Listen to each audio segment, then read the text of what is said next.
नमस्कार सभी को। दोस्तों 12 सालों से देश को एक बड़ा अद्भुत प्रधानमंत्री मिला हुआ है। ज़रूरी चीज़ों पे ये बोलते नहीं हैं और जिनका आज के समय से देश से कोई रिलेवेंस नहीं है, ऐसा कोई टॉपिक वो छोड़ते नहीं हैं। अब लोकसभा में तो मोदी जी ने अपना भाषण दिया नहीं, लेकिन राज्यसभा में वो बोले, 97 मिनट बोले। लेकिन जिन चीज़ों पे बोलना था, चाहे वो चाइना का इश्यू हो, सेना प्रमुख नरवणे की किताब का इश्यू हो, एफस्टाइन फाइल पे बोल सकते थे, ट्रम्प के साथ ट्रेड डील पे बोल सकते थे, रसिया से तेल खरीदेंगे कि नहीं उस पे बोल सकते थे। लेकिन ये सब छोड़ के मोदी जी ने एक नया जुमला फेंक दिया और नेहरू गांधी परिवार के सरनेम पे उंगली उठाते हुए ये कह दिया कि कुछ लोगों का तो चोरी करना पुश्तैनी पेशा है और उन्होंने महात्मा गांधी के सरनेम को भी नहीं बख्शा। अब ये आरोप जितना ही इररिलेवेंट है उतना ही बेबुनियाद है। इसका आज के समय से कोई लेना देना नहीं। पर मोदी जी चाहते हैं कि मेन मुद्दे से हट के इधर उधर के टॉपिक पे चर्चा हो तो चर्चा करनी पड़ रही है। क्या सच्चाई है आज की इस वीडियो में हम जानेंगे। यहाँ पे किसी का पक्ष लेने या विपक्ष की बात नहीं है, केवल और केवल इतिहास के क्या प्रमाण है, संसद के रिकॉर्ड्स और अखबारों के आधार पे इस पूरे विवाद का कि आखिर नेहरू परिवार को गांधी सरनेम मिला कैसे, इसको हम समझने की कोशिश करेंगे। साथ में मोदी जी ने कुछ और भी आरोप नेहरू पे लगाए हैं। बिना आरोप लगाए उनका भाषण पूरा भी नहीं होता। वो सारी चीज़ों पे भी क्या सच्चाई है, सब कुछ आसान भाषा में समझने की कोशिश करेंगे। तो देखिए, राजनीति में आरोप लगाना कोई बड़ी चीज़ नहीं है, आरोप लगते रहते हैं। लेकिन प्रधानमंत्री संसद के पटल पे अगर कुछ खड़ा होकर कहता है तो उसकी गंभीरता बढ़ जाती है। वो चुनावी मंच नहीं होता है। 5 फरवरी को जब मोदी जी ने 97 मिनट का भाषण दिया तो दुनिया में क्या चल रहा है, देश के अंदर क्या चल रहा है, लोग किस मुद्दे को जानना चाह रहे हैं, किस मुद्दे पे सवाल हो रहे हैं, वो सब छोड़ के नेहरू वाला आलाप शुरू कर दिया। कह रहे हैं कि अगर नेहरू जी को अपनी विरासत पे इतना ही गर्व था तो उनकी अगली पीढ़ी को नेहरू सरनेम लगाने से क्यों डर लगता है। बेसिकली भाव उनका ये था कि गांधी सरनेम नेहरू परिवार क्यों यूज कर रहा है। अब देखिए, इसका तो सबसे सीधा जवाब ये है कि आपको उससे क्या लेना देना महाराज। आपको इसलिए देश ने थोड़ी प्रधानमंत्री बनाया है कि आप लोगों का सरनेम पता करो, वो भी संसद के पटल पे। चुनावी भाषण में करते तो चलो एक बार समझ में भी आता, लेकिन सीधा जवाब समझ में शायद ना आए। तथ्यों के साथ देखते हैं। इतिहासकार रामचंद्र गुहा की चर्चित बुक इंडिया आफ्टर गांधी और कैथरीन फ्रैंक की book Indira, the life of Indira Nehru Gandhi, इसमें क्या लिखा हुआ है जरा हम उसको समझने की कोशिश करते हैं। लेकिन आप इस बात को समझिए कि जो गांधी सरनेम आया है ये आया है फिरोज गांधी से। ठीक है, कैसे आया है? क्योंकि सोशल मीडिया पे अक्सर पहली बात तो फिरोज गांधी को मुस्लिम बताया जाता है, जो कि केवल व्हाट्सएप यूनिवर्सिटी का ज्ञान है। इसमें सच्चाई कुछ नहीं है। ऐतिहासिक तथ्य ये है कि फिरोज गांधी का पूरा नाम या सही नाम था फिरोज जहांगीर घांडी। इनका जन्म हुआ था 12 सितंबर 1912 को मुंबई में। ठीक है, और जन्म हुआ था इनका पारसी परिवार में, ना कि मुस्लिम परिवार में। इनके पिता थे जहांगीर घांडी और माता थी रतिमाई। अब फिरोज परिवार चला गया था गुजरात से इलाहाबाद, और यहाँ पे आप देखो जो घांडी इनका सरनेम था ये गांधी से काफी मैच कर रहा है। इस बात को आप ध्यान में रखना।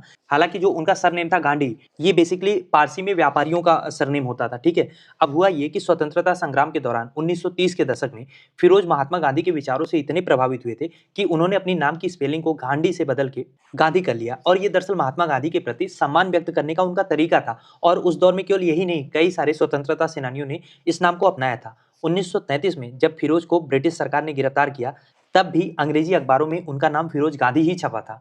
यानी ये सरनेम किसी राजनीतिक लाभ के लिए 1947 के बाद नहीं लिया गया था, बल्कि आज़ादी से पहले लड़ाई के दौरान, संघर्ष के दौरान गांधी से इंस्पायर होकर इन्होंने लिया था। आज़ादी के बाद लेते तब तो चलो आपका ब्लेम हो सकता था कि पॉलिटिकल फायदा लेने के लिए किया था, लेकिन उस समय फायदा नहीं था। गांधी सरनेम से जेल मिलती थी, सत्ता नहीं।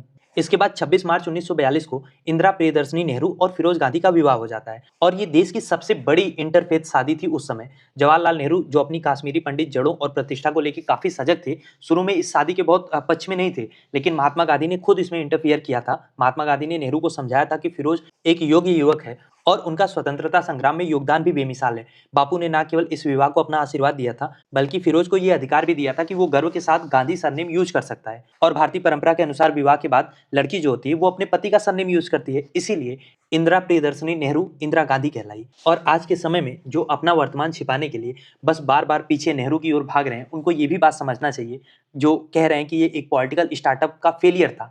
दरअसल प्रधानमंत्री का दामाद होने के बावजूद फिरोज गांधी ने एक अलग मिसाल पेश की थी, और वो मिसाल परिवारवाद से वफादारी की नहीं थी। सांसद बनने के बावजूद फिरोज ने अपने ससुर यानी नेहरू जी के ही खिलाफ भ्रष्टाचार की आवाज सबसे बुलंद की थी, और इसी कारण 1958 के मुद्रा स्कैम में उसके खुलासे में फिरोज गांधी का हाथ सबसे बड़ा था, जिसकी वजह से नेहरू जी के करीबी और तत्कालीन वित्त मंत्री टीटी कृष्णमाचारी को इस्तीफा भी देना पड़ा था। इसीलिए संसद के पटल पे खड़ा होकर कहना कि ये परिवार सत्ता का सुख भोगने के लिए एक नाम का, एक सरनेम का सहारा ले रहा था, ये गलत है। फिरोज गांधी एक प्रखर पत्रकार और निडर सांसद थे, जिन्होंने भ्रष्टाचार के खिलाफ लड़ाई को परिवार से ऊपर रखा था। और जब ये सत्ता के सुख भोगने की बात करते हैं तो जेल में काटे गए नेहरू परिवार के पलों को भूल जाते हैं। आप सोच के देखो, 1942 में इंदिरा और फिरोज की शादी हुई और उसी अगस्त 1942 में भारत छोड़ो आंदोलन भी शुरू हो गया। शादी के मात्र 4 महीने बाद 11 सितंबर 1942 को इलाहाबाद में इंदिरा और फिरोज दोनों को पुलिस ने गिरफ्तार कर लिया, और पुलिस मतलब ब्रिटिश पुलिस ने। इंदिरा गांधी नैनी जेल में 8 महीने तक रही और उसी समय नेहरू जी को अहमदनगर के किले में कैद किया गया था, जहां पे वो 1942 से लेकर 45 तक लगभग 3 साल से ज्यादा समय तक रहे थे। नेहरू ने अपने जीवन काल में कुल 3259 दिन, लगभग 9 साल जेल में बिताए हैं। तो अगर आप इस बलिदान को इज्जत नहीं दे सकते हैं तो कम से कम झूठ का किला भी तो मत खड़ा कीजिए। हर बार एक नया झूठ लेकर आना, फिर लोग उसका खंडन करें ताकि मेन मुद्दा भटक जाए, ये स्कीम कितनी बार काम करेगी। मोदी जी राज्यसभा में कहते हैं, नेहरू के एक बयान को कोट करते हुए कहते हैं कि नेहरू ने देश की जनता को समस्या कहा था। उन्होंने इंदिरा गांधी के पुराने भाषण का हवाला दिया जो उन्होंने ईरान में दिया था। उसमें इंदिरा ने कहा था कि जब उनके पिता से पूछा गया था कि उनके पास कितनी समस्याएं हैं, तो उन्होंने जवाब दिया था 35 करोड़। अब इसको आउट ऑफ कॉन्टेक्स्ट ले जाके कुछ और कहना, जैसे आज के समय में नहीं वीडियोस काट काट के मीम्स बनते हैं, उसी तरीके से मोदी जी उस समय का भाषण काट काट के उसको आउट ऑफ कॉन्टेक्स्ट लाके एक नया मीम खड़ा कर रहे हैं। अब मोदी जी का तर्क ये है कि उनके लिए तो 140 करोड़ देशवासी साझेदार हैं, जबकि नेहरू जी उनको समस्या बता रहे थे। लेकिन अगर आप इतिहास में जाके देखेंगे ना, तो आपको पता चलेगा कि नेहरू जी का आशय था प्रधानमंत्री के तौर पे कि देश का हर नागरिक उनकी जिम्मेदारी है। अगर 35 करोड़ लोग हैं देश में, तो उनकी शिक्षा, स्वास्थ्य, भूख से जुड़ी हुई 35 करोड़ चुनौतियां भी उनके सामने हैं। और ये जनता का किसी भी तरीके से अपमान नहीं था, बल्कि एक नेता का अपनी जिम्मेदारियों के प्रति सजगता था। ऐसे थोड़ी आज की तरह की संसद का सदन चल रहा है, यहाँ पे जवाब देना है, भाग गए विदेश, मलेशिया चले गए। अब जो लोग 2047 की बात करते हैं, उसका सपना दिखाते हैं, उन्हें ये चीज नहीं भूलनी चाहिए कि 1947 का भारत शून्य पे खड़ा था, जहां सुई तक हमारे यहाँ नहीं बनती थी। नेहरू गांधी परिवार की आलोचना करना आसान है, लेकिन उन संस्थानों को हम भूल जा रहे हैं जिसको नेहरू ने खड़ा किया था। चाहे वो हमारा न्यूक्लियर का प्रोग्राम हो, आईआईटीज हो, आईआईएम हो, इसरो हो, इन सब की न्यू नेहरू के साइंटिफिक टेम्पर ने रखी थी। उनके लिए बहुत आसान होता उस समय कपड़ों से लोगों को पहचानना, हिंदू मुस्लिम कर लेना, क्योंकि उनके पास फुल मेजोरिटी थी, सामने कोई बहुत बड़ा विपक्ष भी नहीं खड़ा था। लेकिन उन्होंने ये ना करते हुए देश के लोगों की जो समस्याएं थी उन पे काम करना ज्यादा बेहतर समझा। और जो लोग आज दुनिया में डंका पीटने की बात करते हैं, विश्व गुरु हो गए, जाके जबरदस्ती की फोटो खिंचा के, गले मिल के, या यूं कहें कि गले पड़ के अपना डंका पिटवा रहे हैं, उनको भूलना नहीं चाहिए कि उस समय भी भारत ने अपनी सॉफ्ट पावर, नेहरू जी ने अपनी सॉफ्ट पावर का निर्माण किया था।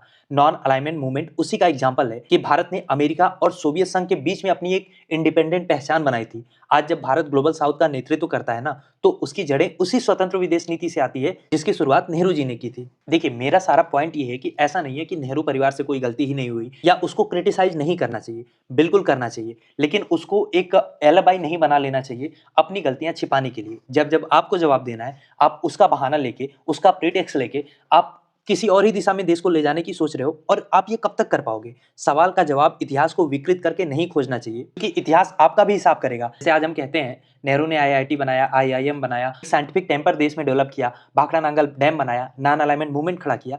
आपके बारे में भी लोग कहेंगे कि मोदी जी नोटबंदी लेकर आए थे, किसानों का 3 काला कानून लाए थे जिसमें 700 किसान मर गए, पहले जीएसटी का 4 स्लैब लाए, फिर उसको घटा के 2 स्लैब करके सेलिब्रेट कर रहे थे। रुपया जितना मोदी जी के समय में गिरा उतना तो अभी तक नहीं गिरा था। जितना सरेंडर आज के समय में हम चाइना और अमेरिका के आगे लगते हैं, इतना तो कभी नहीं लगे थे इतिहास में। ना ही कभी नेहरू जी के समय में 35 करोड़ लोग समस्या भले रहे हों, लेकिन उन्होंने उस समस्या को 5 किलो अनाज पे नहीं निपटाया। और जेफरी एप्स्टीन फाइल के बारे में क्या ही कहें, उस पर तो हम अलग अलग वीडियो में डिस्कस कर ही रहे हैं। तो कहने का मतलब ये है कि इतिहास किसी का भी ब्लैक एंड व्हाइट नहीं होगा, पर कहीं ऐसा ना हो कि जिस पे आप स्याही उछाल रहे हैं उसकी बजाय आपका इतिहास पूरा ब्लैक ही ब्लैक नजर आए। आपको नेहरू परिवार की आलोचना करने में तो बड़ा मजा आता है, अपनी भी आलोचना सुनने की क्षमता रखिए। सोनम वांगचुक ने ऐसा क्या मांग लिया था कि आपने उसको अभी तक जेल में रखा है। खैर, ये सिलसिला खत्म होने वाला नहीं है, मैं बोलता जाऊंगा, एग्जाम्पल आते जाएंगे, इसको हम यहीं पे खत्म करते हैं। लेकिन आपकी क्या राय है इस विषय पे, लिखिए कमेंट बॉक्स में। और अगर अभी तक आपने चैनल को सब्सक्राइब नहीं किया तो प्लीज चैनल को सब्सक्राइब करिए, ताकि ऐसी और भी वीडियोज हम आपके लिए ला पाएं।